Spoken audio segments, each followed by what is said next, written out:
माननीय अध्यक्ष महोदय, महामहिम राज्यपाल के अभिभाषण के धन्यवाद प्रस्ताव वाद विवाद में के सरकार की ओर से जवाब में और लगभग 14 माननीय सदस्यों ने, माननीय मुख्यमंत्री जी ने विशेष तौर पर अपनी बात रखी, माननीय उप मुख्यमंत्री विजय सिन्हा जी, माननीय मंत्री विजय चौधरी जी ने और कई माननीय सदस्य, लगभग 14 माननीय सदस्यों ने अपनी बात को रखा है।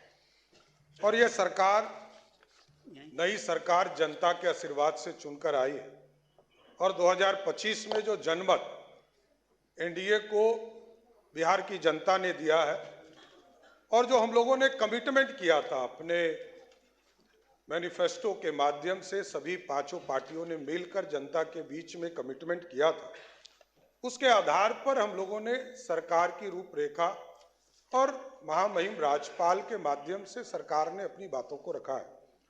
और पिछले 20 वर्षों में नीतीश कुमार जी ने जो पूरा सुशासन, बिहार में जो विकास की गति को आगे बढ़ाने का काम किया, उसकी भी पूरी रूपरेखा इस अभिभाषण के माध्यम से देने का काम किया।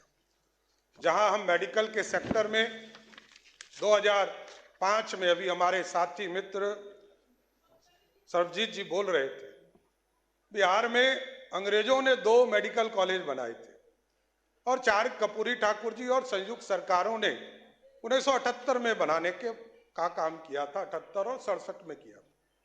उसके बाद कोई भी मेडिकल कॉलेज 1978-79 के बाद 2008 तक एक मेडिकल कॉलेज नहीं बना, चाहे वो कांग्रेस की सरकार रही हो या राष्ट्रीय जनता दल की सरकार रही हो, कभी बना नहीं। लेकिन आदरणीय मुख्यमंत्री नीतीश कुमार जी के नेतृत्व में जब एनडीए की सरकार बनी तो आज गर्व से कह सकते हैं कि लगभग 12 मेडिकल कॉलेज और 27 मेडिकल कॉलेज का प्रक्रिया आगे बढ़ाने का काम एनडीए की सरकार कर रही है।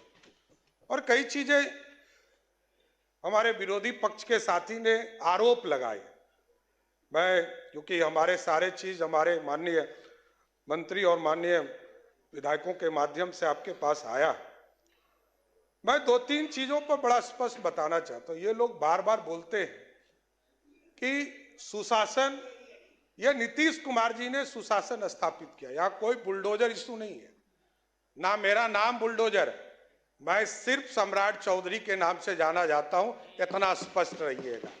और बिहार में न्यायालय ने तय किया, न्यायालय ने यह पूरी व्यवस्था खड़ा किया, जिला प्रशासन को निर्देश दिया और सभी जगह जो अतिक्रमण है इसकी कार्रवाई चल रही। माफिया पे तो कार्रवाई होगा ही, चाहे वो जमीन माफिया हो, बालू माफिया हो, शराब माफिया हो, नीतीश कुमार जी के नेतृत्व में कोई बचेगा नहीं, इतना जरूर गारंटी देना चाहता हूं।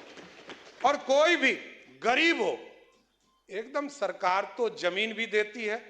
आदरणीय प्रधानमंत्री नरेंद्र मोदी जी के नेतृत्व में लगभग 60 लाख परिवार को पक्का मकान दिया गया, कभी जाति नहीं पूछा गया, धर्म नहीं पूछा गया, खाने के लिए अनाज हम देते हैं और लगभग 8.5 करोड़ लोगों को सीधा अनाज पहुंचाते हैं, कभी जाति धर्म नहीं पूछे जाते।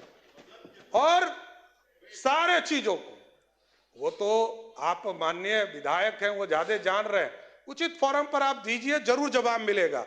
और जिनकी जहां भी, अभी मनोहर जी ने कहा कि एफआईआर बिना पैसे का नहीं होता है, तो डीआईजी रहे हैं, लगातार पूरी जीवन जो है पुलिस में ही उन्होंने व्यतीत किया है, तो अपना अनुभव सरकार को शेयर कीजिए।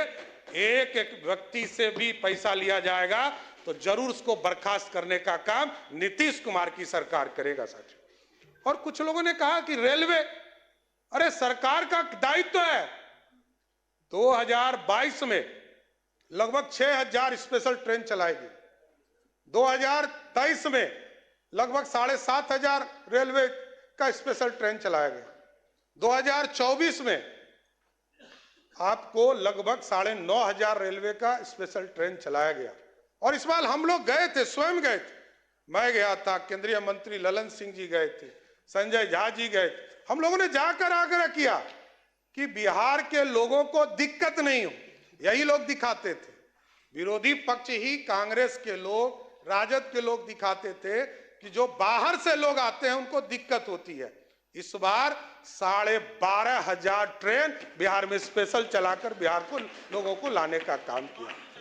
और स्वाभाविक ये लोग अब इस प्रश्न उठा रहे हैं, जिसने इलेक्शन कमीशन को पॉकेट में रखा है, लोकतंत्र की हत्या की है, और नीतीश कुमार जी यहां मुख्यमंत्री हैं। यदि जेपी आंदोलन में जेल नहीं गए होते तो आज इतना बड़ा लोकतंत्र का नेता नहीं बने होते। उसका कारण कौन था? कांग्रेस पार्टी। यही लोग बोल रहे हैं। जिस लालू प्रसाद जी को कहा गया कि गरीबों का बेटा, गरीब गुदरी का लाल बेटा। माननीय सदस्यगण, सदन की राय से आज के निर्धारित कार्य पूरे होने तक बैठक की अवधि विस्तार की जाती है। बोले जाए। आदरणीय अध्यक्ष जी, बहुत स्पष्ट है, सरकार की नीति एकदम स्पष्ट है। लालू प्रसाद जी मुख्यमंत्री बने, जिस जिस नारा को उन्होंने दिया वही नारा उन्होंने तोड़ने का काम किया। और स्वाभाविक है, कई हमारे साथी ने कहा कि अब तो लालटेन युग ही समाप्त हो गया, अब तो घरों में बिजली है। और बिजली बिल सिर्फ सत्ता पक्ष का नहीं, विरोधी दल के नेता का भी बिजली बिल आता है तो 125 यूनिट माफ कर कर आता है। यह नीतीश कुमार की सरकार है, किसी को छोड़ते नहीं है। 1 करोड़ 90 लाख परिवार है जिसके सभी परिवार को 125 यूनिट बिजली मुफ्त हम देते हैं। और जानकारी लीजिएगा और विस्तार से, आपको माननीय सदस्य अभी नहीं आई हैं, आगे और अब विस्तार से देखिएगा। सब्सिडी और अधिक देते हैं। और मैंने स्पष्ट तौर पर कहा कि मुख्यमंत्री हो, विरोधी दल का नेता हो या आम गरीब हो, बिहार की सरकार ने जब पॉलिसी बनाया कि 125 यूनिट हम सबको देंगे तो सबको देने का काम किया, किसी को छोड़ने का काम नहीं किया। और मैंने वो दिन भी देखा है माननीय अध्यक्ष जी, जब कांग्रेस की सरकार थी, यूपीए की सरकार थी, यूनाइटेड फ्रंट की सरकार थी, वो दिन भी हम लोगों ने देखा है कि जब कांग्रेस का राज था, सर्किट हाउस में बैठकर तय किए जाते थे कि कौन चुनाव जीतेगा, कौन हारेगा। हमारे लोग तो 30 वोट से हार गए। आप पूछिए, यहां बैठे हैं भाजपा के विधायक, 30 वोट से हमारे चुनाव हार कर आए। सत्ता का दुरुपयोग करना होता तो हमारे लोग चुनाव जीत कर आए होते। ये समझिए, आप ये समझिए, ये लोकतंत्र है, ये लोकतंत्र है। और हमारे लोग हजार वोट के नीचे कितने लोग आए, ये हार कर आए, ये भी बताना चाहता हूं। और हम लोगों ने वो भी देखा है, 2000 का चुनाव, 95 का चुनाव, 6 महीना तक चुनाव चला था बिहार में।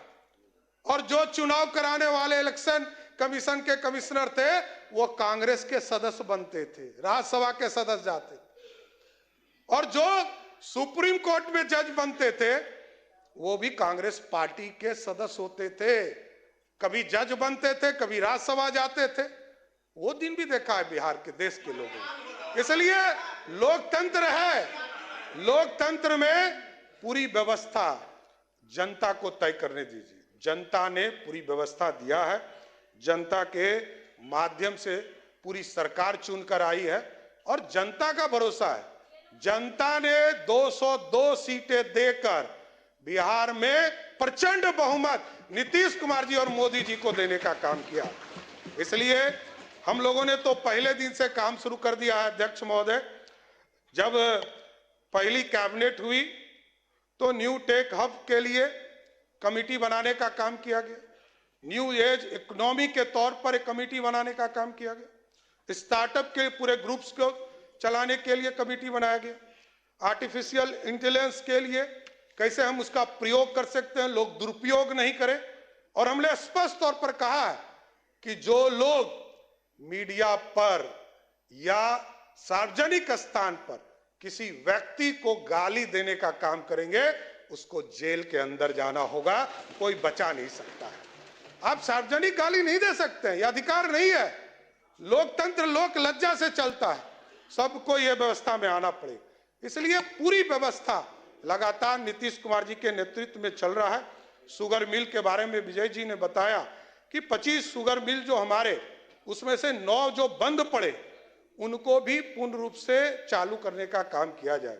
इसलिए माननीय सदस्यों ने अपनी बातों को रखा है और आगे भी हम लोग कई विस्तार से बातें चीज रखेंगे। लेकिन मैं अध्यक्ष जी आपके माध्यम से जरूर आग्रह करूंगा सभी माननीय सदस्यों से, कई लोग नए सदस्य हैं, सबको एक ट्रेनिंग भी दीजिए आगे के दिनों में कैसे लोकतंत्र चले और लोकतंत्र अच्छे से चले।